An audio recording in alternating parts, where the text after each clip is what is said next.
नमस्कार, मैं आप सबके साथ रंजना रावत और हमारे साथ हमारे स्टूडियो में मौजूद है ज्योतिषाचार्य डॉक्टर अरविंद त्रिपाठी जी। गुरु जी, आपका बहुत बहुत स्वागत है हमारे इस कार्यक्रम में। धन्यवाद। सबसे पहले आप सभी को जन्माष्टमी की बहुत बहुत बधाई। भगवान श्री कृष्ण की नटखट लीलाओं से हम सभी भली भांति परिचित हैं। धरती पर बढ़ रहे अधर्म को रोकने और धर्म की पुनर्स्थापना के लिए भगवान विष्णु ने भाद्रपद महीने में श्री कृष्ण के रूप में धरती पर जन्म लिया। धर्म ग्रंथों में वर्णित कथाओं के अनुसार भगवान श्री कृष्ण ने अपनी बाल अवस्था में अद्भुत लीलाएं रची और कई असुरों का वध किया और अपने भक्तों का उद्धार भी किया।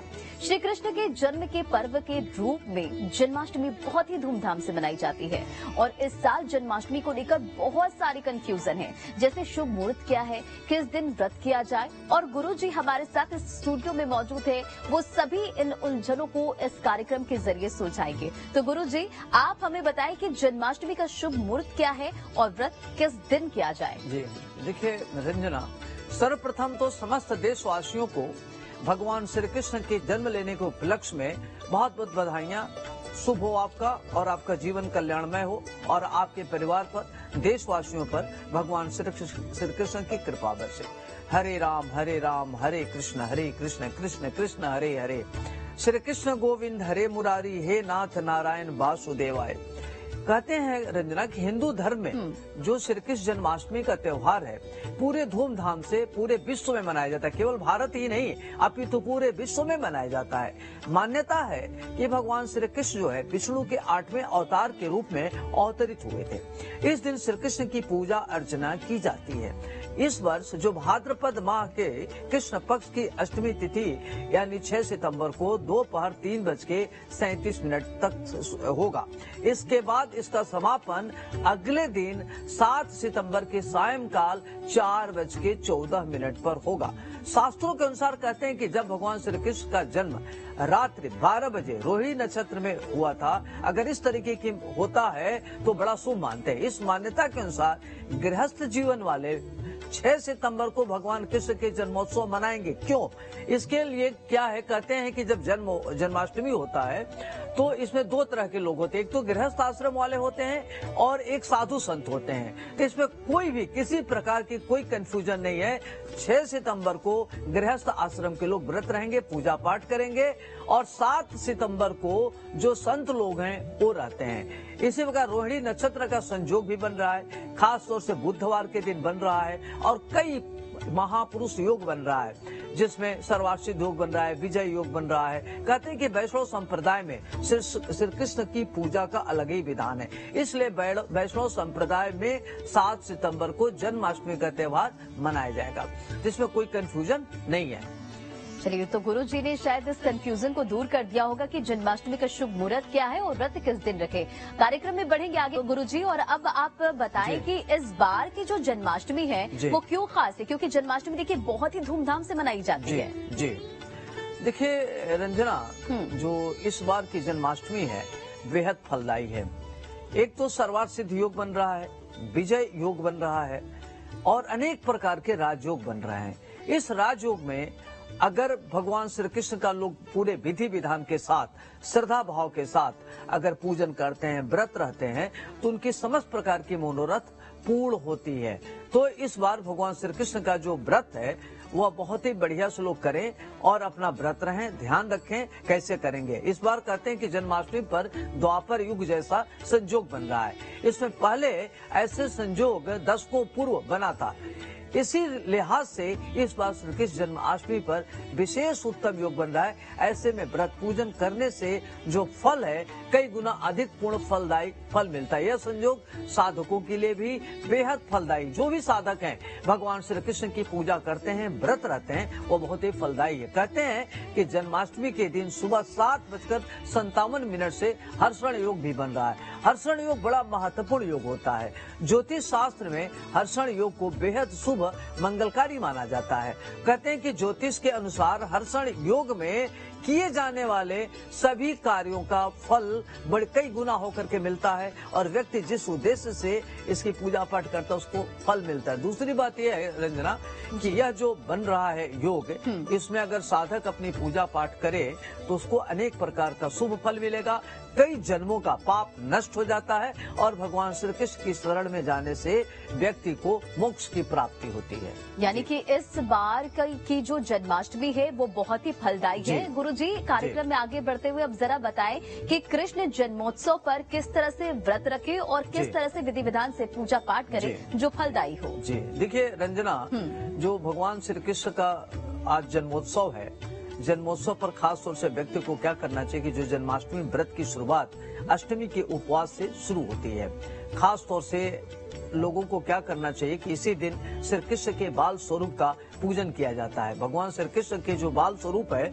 उसको पालने में झुलाया जाता है, उनको बांसुरी दी जाती है और उनके लिए माखन मिश्री का भोग लगाया जाता है। करीब रात्रि में 12 बजे के बाद पारणा करने के उपरांत व्रत की आपकी जो व्रत आप करते हैं उसमें पूर्ति होती है। इस व्रत में खास तौर से एक दिन पहले लोग क्या करते हैं कि सप्तमी के दिन हल्का सा सात्विक भोजन ग्रहण करना चाहिए। उपवास जो करने वाले लोग हैं, भक्तों को सुबह स्नान इत्यादि करने के बाद सभी देवताओं को नमस्कार करके पूर्व या उत्तर के दिशा में मुख करके बैठना चाहिए और हाथ में क्या करना चाहिए कि जल लें, पुष्प लें और फल ले लें और व्रत का संकल्प लें और मध्याह्न के समय काले तिलों का जल छिड़क कर देवकी जी के लिए प्रसूति गृह बनाएं और आप क्या करें कि इस सूतिका गृह में सुंदर बिस्तर लगावें, बिछाकर उस पर शुभ कलश स्थापित करें और इस दिन भगवान श्री कृष्ण के साथ साथ माता देवकी जी की मूर्ति भी स्थापित करनी चाहिए। देवकी, वासुदेव, बलदेव, नंद, जशोदा और लक्ष्मी जी, इन सबका नाम लेते हुए विधिवत पूजन करना चाहिए। यह व्रत खास तौर से रात्रि में 12 बजे के बाद ही खोला जाता है। इस व्रत में अन्न का उपयोग नहीं किया जाता। फलाहार रह सकते हैं। फलाहार के रूप में क्या लेना चाहिए? कुट्टू का आटा ले ले, बर्फी ले ले, उसकी सिंघाड़े के आटे का हलवा बना ले। इस तरीके से शुद्ध फलाहार करना चाहिए जो साधक के लिए ठीक रहता है। और सबसे बड़ी चीज ये है रंजना कि व्रत रहने के लिए व्यक्ति को, साधक को, कई बार क्या होता है कि कुछ लोग बीमार होते हैं, वो व्रत करना चाहते हैं, किसी को बीपी है, किसी को शुगर है, वो व्रत नहीं रह सकते, तो श्रद्धा भाव से भगवान का व्रत करें, वो भी उतना ही मान्य होता है। जी वाकई तो जन्माष्टमी को लेकर लोगों में खासा उत्साह है और बहुत ही धूमधाम से जन्माष्टमी को मनाते हैं। अब गुरुजी से जानेंगे कि जन्माष्टमी पर श्री कृष्ण की पूजा अर्चना गुरुजी कैसे करें। जी देखिए राजना, जो जन्माष्टमी व्रत वाले लोग हैं, सुबह इनको क्या करना चाहिए कि जल्दी उठना चाहिए। उठने के बाद दैनिक क्रिया करने के बाद स्नान इत्यादि करें। इसके बाद स्वच्छ वस्त्र धारण करें और घर के मंदिर में दीप प्रज्वलित करें और सभी देवी देवताओं की पूजा अर्चना करें और लड्डू गोपाल का जलाभिषेक करें और भोग लगाएं। धूप दीप जलाएं, नैवेद्य अर्पित करें। रात्रि में पूजन के लिए तैयारी करें।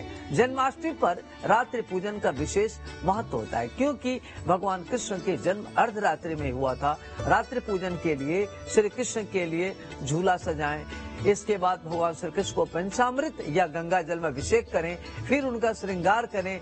इस दिन श्री कृष्ण को बांसुरी, मोर मुकुट, वैजंती माला, कुंडल, पाजेब, तुलसी दल आदि में श्रृंगार किया जाता है। तुलसी दल इनको बड़ा पसंद है तो तुलसी दल से बड़े प्रसन्न होते हैं। माखन मिश्री तुलसी से बड़े प्रसन्न होते हैं। तीन सबों का भोग लगावे। साथ ही साथ पूजा में मक्खन, मिठाई, मेवे, मिश्री, धनिया और पंजीरी इत्यादि का भोग लगाया जाता है जो अति शुभ मानते हैं। पूजा में भगवान श्री कृष्ण की आरती जरूर करें।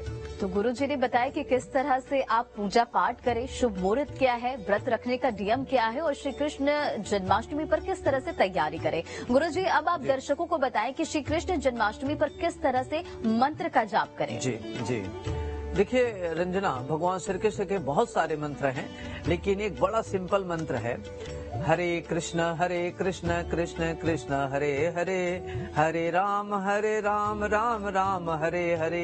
ये जो महामंत्र है बहुत बड़ा मंत्र है, महान मंत्र है। इस मंत्र का जप करने से व्यक्ति के लिए बहुत ही लाभप्रद होता है और हरे कृष्ण का जप एक मुख्य लाभ यह है कि यह हमें अपने सच्चे स्वरूप को समझने के लिए अच्छा होता अनुमति देता है और हरे कृष्ण का मंत्र हमें सफल होने में सक्षम बनाता है। श्री कृष्ण गोविंद हरे मुरारी, हे नाथ नारायण वासुदेवाय, ओम नमो भगवते वासुदेवाय। इस मंत्र का अर्थ स्वयं है कि भगवान वासुदेव को समर्पित है करता हूँ और ये एक लोकप्रिय हिंदू मंत्र है। अगर आप इस मंत्र का जप करते हैं तो आपके लिए बहुत ही अच्छा है और खास तौर से जो वैष्णव के मानने वाले लोग हैं उसमें प्रमुख मंत्र है। श्री कृष्ण गोविंद हरे मुरारी, हे नाथ नारायण वासुदेवाय। इस मंत्र का जप करने से भगवान भक्तों के सभी दुख दूर करते हैं। ओम क्लीम कृष्णाय नमः।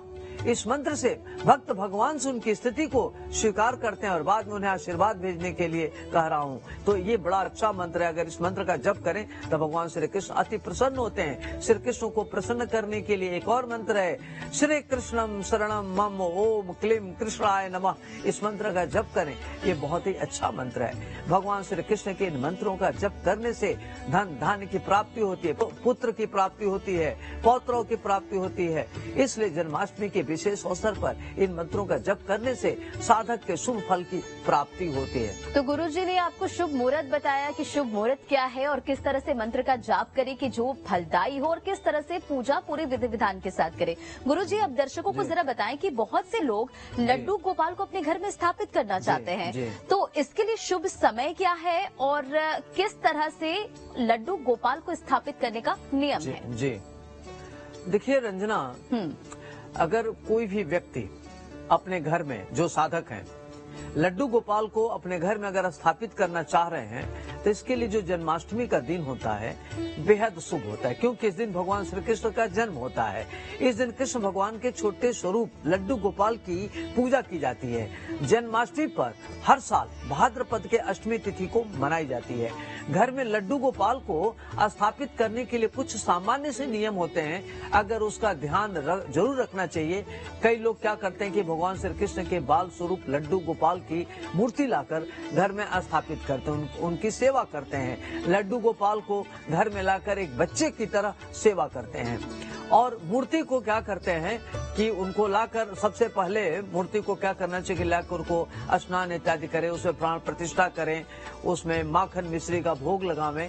तो जो नियम अगर आप पालन करते हैं तो आपके लिए बहुत ही फलदायी होता है और श्रद्धालुओं के लिए ये बड़ी अच्छी होती है और उनकी सभी मनोकामना भगवान श्री कृष्ण की कृपा से पूरी होती है। तो लड्डू गोपाल की स्थापना करना बहुत ही अच्छा होता है। नंबर 1, इसमें और भी क्या होता है कि लड्डू गोपाल को अपने घर लाएं तो सबसे पहले प्राण प्रतिष्ठा करावें, पूरे विधि विधान से उनकी देख रेख करें, सेवा करें। जिस प्रकार से आप अपने बच्चे की देख रेख करते हैं तो भगवान श्री कृष्ण बाल स्वरूप में होते हैं, तो बाल स्वरूप में उनको समय समय पर दूध पिलावें, माखन मिश्री खिलावें, उनको भोग लगावें, रोजाना प्रभु को स्नान करावें और स्नान इत्यादि कराने के बाद शंख का इस्तेमाल करें।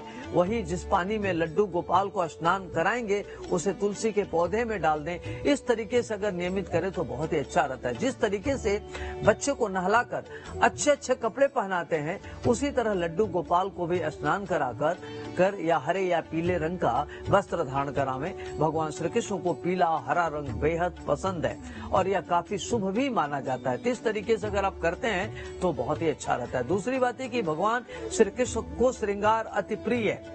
वस्त्र पहनाने के बाद श्रृंगार जरूर करें। लड्डू गोपाल को चंदन का टीका लगावें, साथ ही साथ आभूषण जरूर पहनावें। इसके साथ ही साथ भगवान श्री कृष्ण को मोर मुकुट अवश्य लगावें, क्योंकि मोर मुकुट उनको बहुत पसंद है। तो ये जो मैंने बताया ये रंजना कि आपको क्या करना चाहिए, लड्डू गोपाल की स्थापना कैसे करना चाहिए, उनकी देख रेख कैसे करना चाहिए। चूंकि बाल स्वरूप है तो बाल स्वरूप को पूरा ध्यान रखने से व्यक्ति के घर में सुख समृद्धि ऐश्वर्य मिलता है और उनके घर में कभी बच्चे का भाव नहीं रहता। वाकई गुरुजी, बखूबी आपने बताया कि लड्डू गोपाल को किस तरह से स्थापित किया जाए, क्या नियम है। गुरुजी, अब जरा ये बताएं कि जन्माष्टमी पर कान्हा को किन चीजों का भोग लगाएं कि जो लड्डू गोपाल है वो प्रसन्न हो जाए। जी देखिए रंजना, जन्माष्टमी पर खास तौर से लड्डू गोपाल को दूध या फिर इससे बनी चीज जैसे दूध है, माखन है, खीर है, सेवैयां है इत्यादि का भोग आप लगा सकते हैं। 56 प्रकार का भोग लगा सकते हैं। 56 प्रकार का भोग भगवान श्री कृष्ण को बहुत पसंद है, क्योंकि माँ इनको खिलाती थी यशोदा मैया। तो इस पर आप जरूर करें, अच्छा रहता है। कृष्णा को माखन मिश्री अति प्रिय है, उसमें तुलसी दल भी डालें। ऐसे में जन्माष्टमी पर लड्डू गोपाल को नहला धुलाकर स्वच्छ कपड़े पहनावे, फिर उन्हें माखन मिश्री का भोग लगावे और उनके बाल स्वरूप को माखन मिश्री के अलावा लड्डू का भी भोग लगावे। जन्माष्टमी के दिन घर में बने तरह तरह के पकवानों का भोग में लड्डू गोपाल को अर्पित करें और आप शाम के समय लड्डू को बाल गोपाल पूजा करने के बाद उन्हें मेवे पंचामृत का भोग लगा सकते हैं, ये भी उन्हें अति प्रिय है। जन्माष्टमी के त्योहार पर धनिया की पंजीरी की काफी खास महत्व माना जाता है। ऐसे में इस दिन आप धनिया की पंजीरी की भी भोग लगाएं। ये सब गेहूं के आटे और धनिया पाउडर के अतिरिक्त बनाया जाता है और अगर आप जन्माष्टमी के दिन लड्डू गोपाल को भोजन मतलब इसका भोग लगा रहे हैं तो ध्यान रखें कि इस दिन खाने में लहसुन प्याज का इस्तेमाल नहीं होना चाहिए, शुद्ध सात्विक बनावे। कृष्णा को भोग लगाने वाले भोजन बिल्कुल सात्विक होना चाहिए, दूर दूर तक उसमें कोई ये चीजें नहीं होनी चाहिए, इस बात का आपको ध्यान रखना चाहिए। तो भोग क्या लगाए जन्माष्टमी पर, पंडित जी ने इसे बहुत ही अच्छी तरीके से बताया। गुरुजी अब आपसे ये जानना चाहेंगे कि जिनकी संतान नहीं होती है वो किन मंत्रों का जाप करे और कैसे पूजा अर्चना करे कि उन्हें सुख समृद्धि और संतान की प्राप्ति और भगवान कृष्ण प्रसन्न हो। जी देखिए रंजना, आपने बड़ा अच्छा क्वेश्चन पूछा। ये जिन जातकों की शादी हो गई है और दाम्पत्य जीवन को लेकर परेशान है और उनको संतान उत्पत्ति नहीं हो रही है और लगता है कि संतान नहीं होगा, वो काफी परेशान है, तो अपनी मनोकामनाओं की पूर्ति के लिए अगर आप कान्हा जैसे उत्तम संतान की ख्वाहिश रखते, इच्छा रखते हैं कि हमको कान्हा ही जैसे संतान की प्राप्ति हो, इस दिन संतान गोपाल मंत्र का जप करें, आपकी मनोकामना पूर्ण होगी। तो श्री कृष्ण जन्माष्टमी के दिन उनको क्या करना चाहिए कि मध्य रात्रि में कम से कम एक माला मंत्र का जप करे। यह मंत्र अभी मैं बोलने जा रहा हूँ और ये संतान गोपाल मंत्र के नाम से जाना जाता है। मंत्र है ओम देवकी सूत गोविंद वासुदेव जगतपते देह में तनय कृष्ण त्वहम शरणम गता। और यह तुलसी की माला से इस मंत्र का जप करना चाहिए और जप करने से भगवान श्री कृष्ण की कृपा प्राप्त होती है और उनके घर में किलकारी गूंजती है। और कम से कम गोपाल मंत्र का करीब करीब 108 बार जप अवश्य करना चाहिए। और आज जो जातक जो साधक चाहते हैं कि उनके घर में संतान नहीं हो रहा है तो इस मंत्र का जप जरूर करें, निश्चित रूप से आपके घर में किलकारी गूंजेगी। तो किन मंत्रों का जाप करें कि आपको संतान की प्राप्ति होगी, जन्माष्टमी कैसे बनाए, क्या शुभ मुहूर्त है और क्या पूरी विधि विधान है, गुरुजी ने उसे पूरी तरह से आपको बताया है। गुरुजी कार्यक्रम में आगे बढ़ेंगे, जरा बताएं कि जन्माष्टमी 2 दिन क्यों मनाई जाती है, ऐसा क्यों है? जी, भगवान श्री कृष्ण के साधक 2 तरह के होते हैं। एक तो वो लोग हैं जो खास तौर से साधु हैं, संत हैं, जो अपना गृहस्थ आश्रम छोड़ करके संत का जीवन जीते हैं, और कुछ वो लोग हैं जो गृहस्थ आश्रम में रहते हैं। तो जो गृहस्थ आश्रम वाले लोग हैं, जिस दिन भगवान श्री कृष्ण का जन्म होता है उस दिन व्रत रहते हैं, तो वो छठा जो 6 तारीख का दिन है, आज के दिन वो मनाएंगे 6 तारीख को।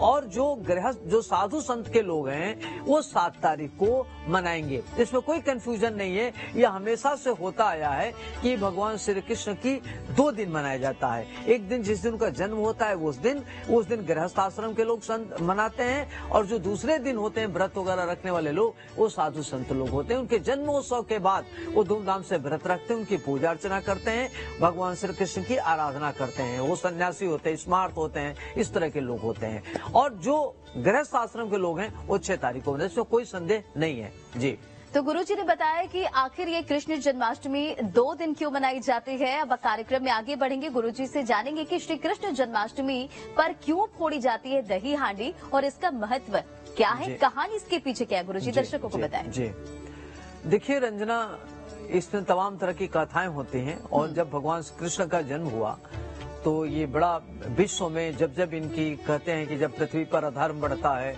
और राक्षसों की अति बढ़ता है तो उनके संहार हेतु और साधु संतों की धर्म की स्थापना हेतु भगवान ने हमेशा जन्म लिया है, उनका अवतार हुआ है। तो जब भगवान श्री कृष्ण का अवतार हुआ तो उनके बारे में अनेक प्रकार की कथाएं प्रचलित हैं। इस संदर्भ में कथा है कि भगवान श्री कृष्ण अपने बचपन में बहुत ही नटखट होते थे, चंचल स्वभाव के थे और बड़े मनमोहक होते थे। तो भगवान श्री कृष्ण को दूध, दही, माखन घी बहुत अत्यधिक पसंद था, नवनीत बहुत पसंद था। इसलिए उन्हें बचपन से ही भगवान श्री कृष्ण अपने दोस्तों के साथ साथ गोकुल की गलियों में सभी गोपियों के घरों में दही, माखन और मिश्री इत्यादि चुरा कर खाते थे। उनको माखन चोर भी कहते थे।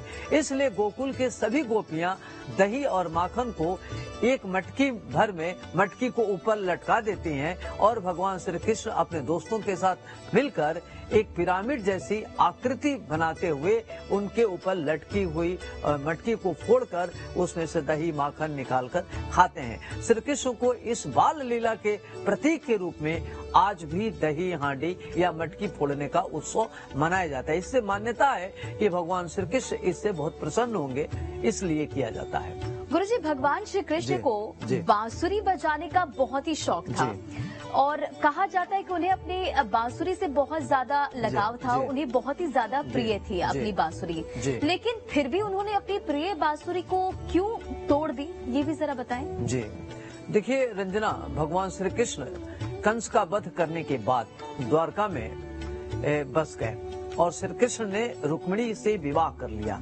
रुक्मिणी ने अपनी पत्नी धर्म बहुत ही अच्छे से निभाया। भगवान कृष्ण के मन में कई बार राधा के ख्याल आते थे। राधा अपने अंतिम पलों में कृष्ण से मिलने आई थी, तो राधा से कृष्ण ने कुछ मांगने को कहा, तो राधा ने बांसुरी बजाने के लिए कहा। ऐसे में राधा ने अंतिम क्षणों में बांसुरी बजाते हुए ही प्राण त्याग कर दिया। तो भगवान कृष्ण राधा जी से बहुत ही प्रेम करते थे। ऐसे में राधा के प्राण त्यागने के बाद भगवान श्री कृष्ण ने राधा के वियोग में अपनी बांसुरी तोड़ दी। तब भी उन्होंने बांसुरी बजाना त्याग दिया था। भगवान कृष्ण ने राधा के बिना बांसुरी नहीं बजाई थी। वह हमेशा बांसुरी को अपने साथ रखते थे, लेकिन बजाते नहीं थे। माँ देवकी के आग्रह करने पर भी उन्होंने बांसुरी नहीं बजाई। उद्धव ने भी बांसुरी को साधारण वाद्य यंत्र तक कह दिया था, लेकिन श्री कृष्ण ने बांसुरी कभी नहीं बजाई। तो चूंकि वो राधा जी के वियोग में उन्होंने बांसुरी छोड़ दी। तो कृष्ण जन्माष्टमी बहुत ही धूमधाम से मनाई जाती है और इस कार्यक्रम के जरिए गुरुजी ने हमें ये पूरी जानकारी दी कि शुभ मुहूर्त क्या है, व्रत किस दिन रखे, जन्माष्टमी आखिर 2 दिन क्यों मनाई जाती है, लड्डू गोपाल को किस तरह से प्रसन्न करे, कौन से मंत्र का जाप करे कि संतान की प्राप्ति हो और अपने लड्डू गोपाल को किस तरह से भोग लगाए और विधि विधान से कैसे पूजा करे। बहुत ही सरल शब्दों में हमारे दर्शकों को जन्माष्टमी के महत्व के बारे में गुरुजी आपने ये बताया है और कई ऐसी जानकारियां दी जो बहुत लोगों को अभी तक नहीं पता थी। इस खास पेशकश में इतना ही।